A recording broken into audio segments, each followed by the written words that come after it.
샬롬, 인생의 역사 10번째. 이 시의 조롱조에 주목할 필요가 있다. 이제는 변해버린 세상에 대한 혐오감이 이끄는 시이기도 하지만 세계 가속화되면서 제 존재 근거를 잃어버린 자의 모멸감이 떠받치는 시이기도 하다. 80년대는 검은개와 흰개처럼 서로를 향해 지저댄 흑백 논리의 시대였지만 그래도 거기엔 희망과 절망이 있었다. 그러나 풍요로운 탈이념의 90년대에는 희망과 절망 대신 욕설과 치정만이 남은 시대라는 것이 이 시인의 판단이다. 세계가 더 이상 부정되어야 마땅한 곳이 아니게 되었고, 그래서 세계를 부정하는 사람들도 제 자리를 떠나기 시작했다. 그를 떠받쳐준 정신의 이념적 근거는 무너졌고, 그를 인정하고 지지해줄 동료들도 사라진 것이다. 이것은 무엇을 의미하는가? 그의 유일한 존재론적 정착진 글쓰기, 그것의 맞은편에 부정의 대상으로 존재해 주어야 할 대타항으로서의 세계가 사라졌다는 뜻이다. 이것은 심각한 위기 상황이다. 잃을 것을 하나도 갖고 있지 않은 사람이 거기서 하나를 더 잃었으니까 존재론적 정착지를 완전히 잃은 사람, 그는 존재론적 난민이 되었다. 새로운 사랑을 찾아서 역사적 인간에서 신화적 인간으로, 볼테르는 만약 신이 없다면 우리가 그것을 발명해야 한다고 말한 적이 있지만 그 말은 우리의 존재론적 근거에 대해서도 잠이다. 90년대 중반 이후 제 승자에게 주어진 과제가 바로 그것이었다. 그는 새로운 사랑의 대상을, 그러니까 없는 고향을 발명해내야 했다. 그가 찾은 새로운 고향이란 무엇인가? 존재론적 정착지를 추구하는 감정으로서의 사랑을 고향 찾기에 비유할 수 있는 것은 사랑이 시원에 대한 그리움과 연결되어 있기 때문이다. 그 그리움은 생명의 창조주인 신에 대한 사랑, 민족의 시원인 고향에 대한 사랑, 그리고 혈통의 근원인 조상에 대한 사랑 등으로, 혹은 진정한 과거를 그리워하는 향수나 우리가 다시 완전체가 될 어떤 태고 상태로 돌아가고자 하는 욕망 등으로 표현되기도 한다. 우리가 연인들에서 발견할 수 있는 것은 바로 이런 계열의 발상과 이미지들이다. 시인 자신의 설명에 따르면 연인들의 6번째 시가 이 시집의 진정한 출발점인데, 흥미롭게도 그 시는 그가 발견한 새로운 고향을 시간의 중위에서부터 설명하기 시작한다. 시간은 시간을 갖고 있지 않다. 모든 사물이 저마다의 시간을 갖고 있을 뿐 나는 자천하면서 그것들 주위를 공전하고 지금 내 주파수는 온통 우리 노색에 맞춰져 있다. 가이아는 지금 온몸이 총체적 파장이다. 저 멀리서 내가 입은 무명 도포자락 한 끝이 하얗게 벌럭인다. 이제 우리의 첫 아들 한 마리의 어린 양이 깨어나리라. 세상에 지는 꿈들을 해치고 한 마리의 어린 양이 푸른 눈을 뜨리라.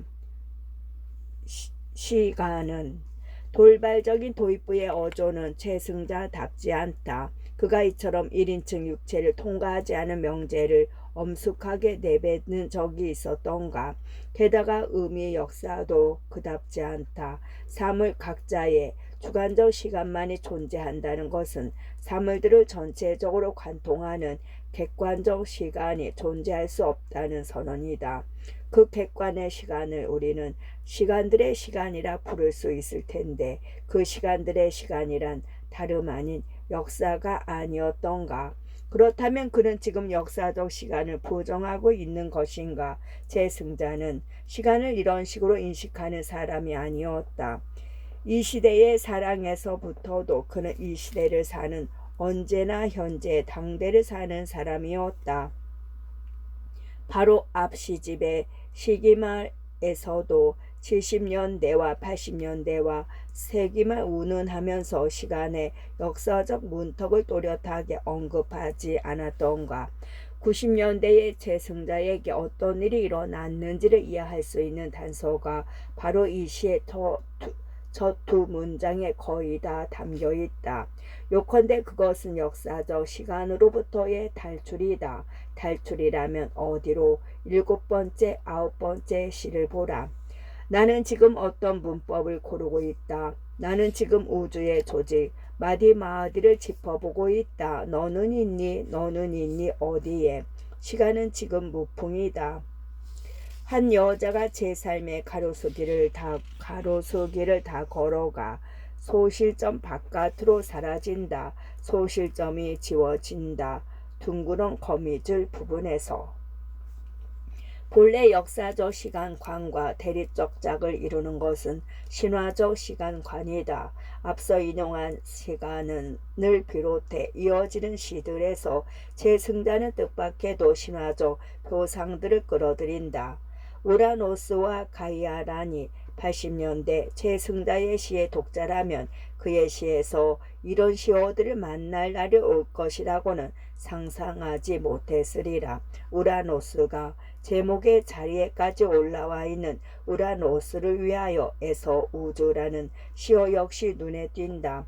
역사가 물러난 곳에는 세계가 아니라 우주가 존재하리라. 이 시는 시간은 지금 무풍이다 라는 의미심장한 문장으로 끝이 난다. 시간이라는 지평 위에 아무런 바람도 불지 않는다는 것은 흐르지 않는 시간, 즉 영원과 초월의 지평선으로서의 시간이 있다는 것. 둥그런 거미줄의 마지막 대목에서 한 여자는 그 바람도 없는 시간을, 차라리 공간에 가까운 그 시간을 걸어 어디로 가는가. 제 삶의 가로수길을 다 걸어 소실점 바깥으로 사라진다는 것. 이것은 시간의 월경, 다시 말해 역사적 시간에서 신화적 시간으로의 이동이다. 재승자의 이 월경을 바라보는 당대 독자들의 심사는 어땠을까? 뜻밖의 변화에 당혹한 사람들도 있었겠지만 이미 그것을 예감한 사람들도 있었으리라. 아마도 내 무덤 푸르고의 해설을 쓴 이 광호 같은 이가 후자에 속할 것이다.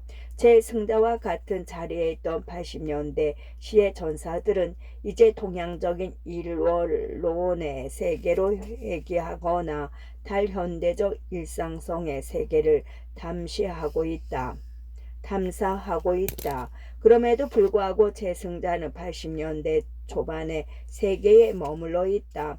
나는 이 대목에서 이 비평가가 복화술을 하고 있다고 느꼈다. 이 비평가는 재승자가 80년대 초반의 세계에 머물러 있지 않고 어딘가로 움직이고 있다는 것을 이미 눈치챘지만 사려 깊게도 그것을 모른 척하는 방식으로 그를 붙들어 두려고 한다. 여기서 머물러 있기를 바란다는 뜻이다. 그러나 그는 또 정직한 비평가여서 자신이 모른 척한 것을 끝까지 모른 척하지는 못한다. 불과 몇 줄 뒤에서 이렇게 적어 버렸으니 말이다. 어쩌면 재승자 초기 시의 격렬한 충격과 기습적인 감동은 퇴색한 것인지도 모른다. 그것은 재승자 시의 팽팽한 긴장감의 역사적 맥락을 구성했던 사회 구조의 변화와 연관될지도 모른다. 하지만 문학의 부정적 사유, 반성적 사유의 깊이와 유연성을 보존하고 싶은 사람들에게 재승자의 시는 아직도 중요한 의미를 간직하고 있다. 삶의 비극성에 대한 망각과 무관심은 우리를 자본주의적 삶에 대한 수락으로 이끈다고 할 때 자본주의적 시간과의 싸움을 통해 그 비극의 구조를 드러내는 것은 중요하다. 앞에서 그는 분명 재승자가 80년대 초반에 세계에 머물러 있다고 했는데 여기서는 재승자 초기 시의 장점이 퇴색한 것처럼 보인다고 한다. 이것은 모순이 아닌가? 아니다. 내 무덤 푸르고는 80년대적인 것의 에필로그이기 때문에 다행스럽게도 80년대 적인 것은 여전히 함유하고 있기도 했지만 이 평론가가 먼저 감지했듯이 연인들에게서 나타날 최승자의 변화의 조짐도 이미 담겨 있었다. 평론가는 그 조짐이 장차 개화하여 시인의 시에 부정적 영향을 끼치지 않기를 바랐다. 그래서 다시 한번 복화수를 사용해 시인이 자본주의적 시간과의 싸움을 하고 있다고 말하면서 그것을 포기하지 말아줄 것을 당부했던 것이다. 그러나 이미 보았다시피 이 평론가의 바람은 실현되지 않았다. 연인들에서 발생한 일, 즉 역사적 시간성으로부터의 탈출이라고 부른 그것은 정확히 자본주의적 시간과의 싸움을 중지하는 일이었기 때문이다. 그렇다면 이제 물어야 할 것은 역사적 시간성과 결별하고 신화적 시간성으로 입문한 최승자의 시가 특유의 비극적 미학을 대체할 만한 새로운 미학을 창출하는 데 성공했느냐이다. 최초에 한 생각이 있었다. 한 생각이 열심히 기원하여 한 개념이 되었다. 한 개념이 열심히 기원하여 한 이름이 되었다. 한 이름이 열심히 기원하여 한 이미지가 되었다. 한 이미지가 거울 앞에서 열심히 기원하여 한 형태, 한 몸을 이루었다. 한 생각으로서의 인류사 부분에서 흔들지 마. 사랑이라면 이젠 신물이 넘어오려 한다.